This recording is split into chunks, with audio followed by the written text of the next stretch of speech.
ষষ্ঠ দিন হোটেলে ব্রেকফাস্ট সেরে আমাদের গাড়ি রেখে ইউনিয়ন কারে করে বেরিয়ে পড়লাম আড়ু ভ্যালি, বেতাব ভ্যালি এবং চন্দনওয়ারির উদ্দেশ্যে।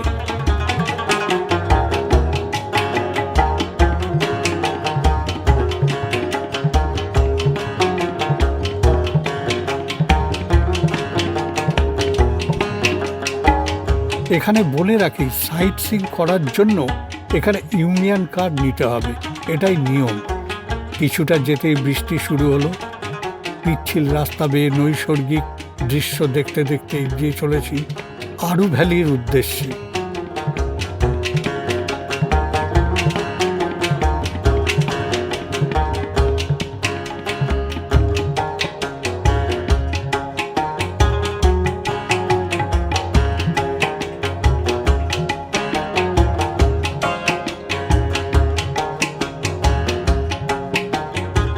আড়ু ভ্যালিতে পৌঁছে খুব জোরে বৃষ্টি পড়তে শুরু করলো।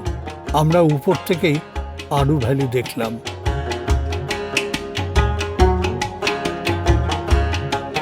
এখান থেকে ঘোড়ায় চড়ে আরও কিছুটা যাওয়া যায়, কিন্তু বৃষ্টির জন্য ঘোড়ায় চাপা গেল না। বৃষ্টির জন্য আর ভেতরে যেতে পারিনি। বৃষ্টির জন্য একটা কফির দোকানে ঢুকে পড়লাম।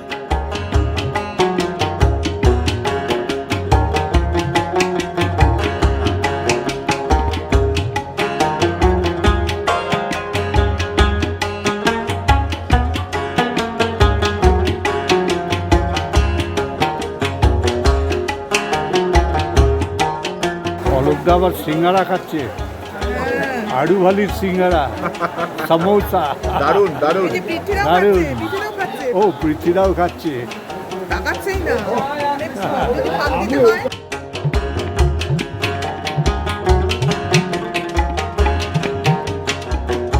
আড়ু ভ্যালি থেকে বেরিয়ে ড্রাইভার বলল, আগে চন্দনওয়ারি যাব, ফেরার পথে বেতাব ভ্যালি দেখব।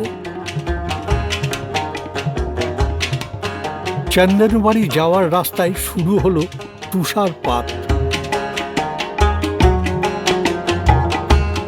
পেঁজা তুলোর মতো বরফ পড়ছে।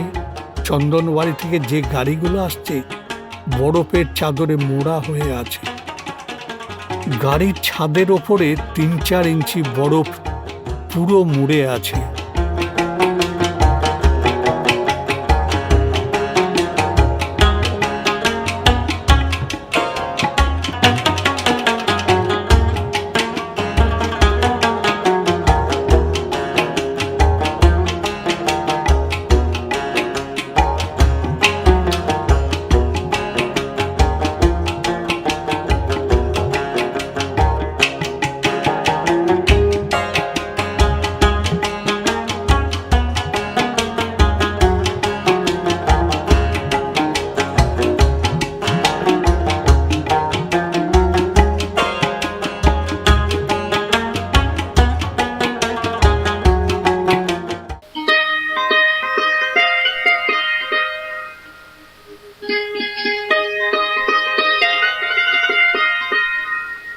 চন্দনওয়ারির এই জার্নি আমাদের বহুদিন মনে থাকবে। এপ্রিল মাসে এরকম তুষারপাত, চারিদিকে পাহাড় বরফে ভরা, ঝাউ দেবদারু পাইন গাছগুলোতে তুষারপাতের ফলে অপূর্ব সৌন্দর্য তুলে ধরেছে। এখানে বলে রাখা ভালো, চন্দনওয়ারির রাস্তা প্রায় সময় বন্ধ থাকে। আমরা ভাগ্যবান, এরকম একটা ওয়েদারে চন্দনওয়ারি দেখার সৌভাগ্য হলো। চন্দনওয়ারি থেকে আমরা আসতে চাইছিলাম না, কিন্তু ড্রাইভার বলল ওয়েদার খারাপ, রাস্তায় গাড়ি চালানোর অসুবিধা হবে।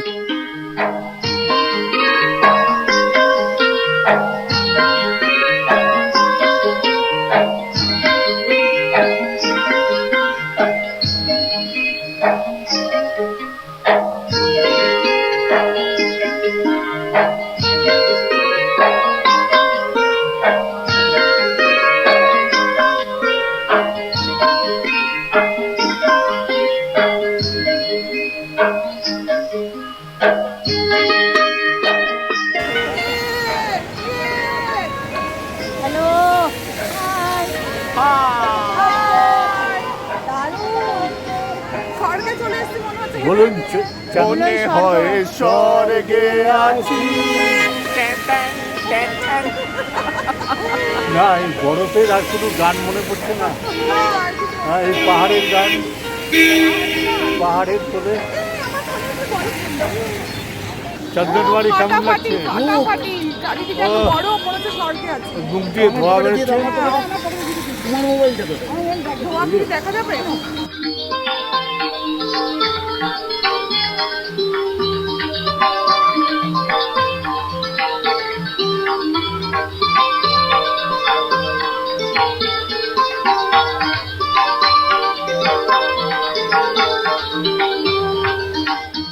আমরা বেতাব ভ্যালির উদ্দেশ্যে রওনা দিলাম।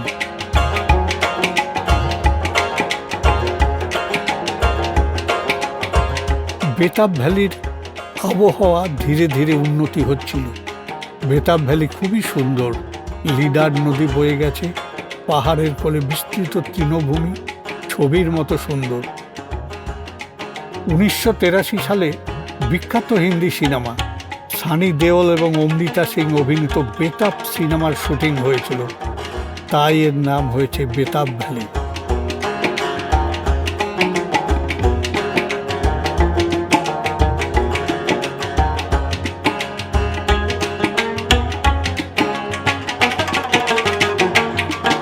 আমরা এখন ফিরে যাচ্ছি। দিচ্ছি আমরা।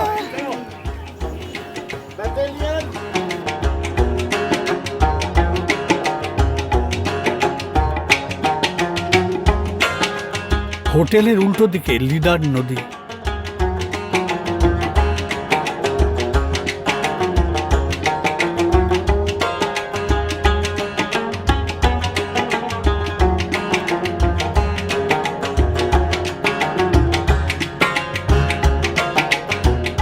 আমরা এখন লিডার নদীর সামনে বসে আছি। পেহেলগাঁও, এই যে আপনারা দেখতে পাচ্ছেন পেহেলগাঁও, এইটা হচ্ছে পেহেলগাঁও হোটেল বাজার, পেহেলগাঁও সিটি।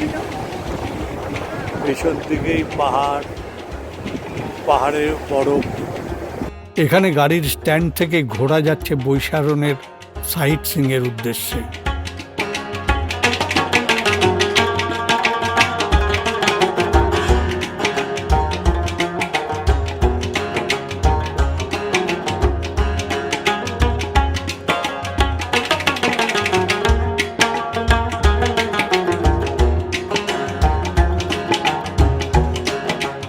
পেহেলগাঁও ফিরে দুপুরে বিশ্রাম নিয়ে ঘুরে দেখলাম এখানকার মার্কেট।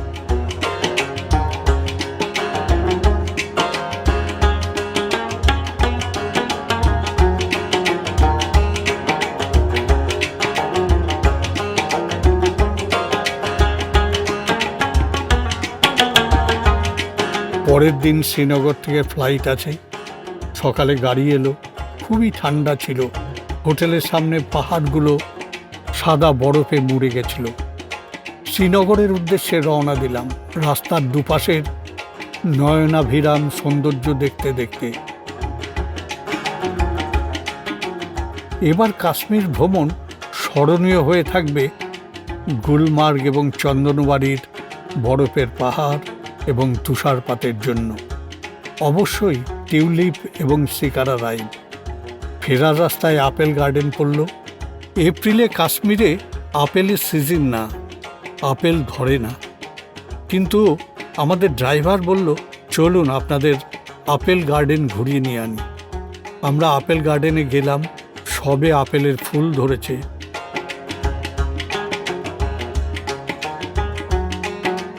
আমরা এই আপেল গার্ডেনে স্মৃতির উদ্দেশ্যে কিছু ছবি তুলে রাখলাম, কাশ্মীর ভ্রমণের স্মৃতিকে মনে রাখার জন্য।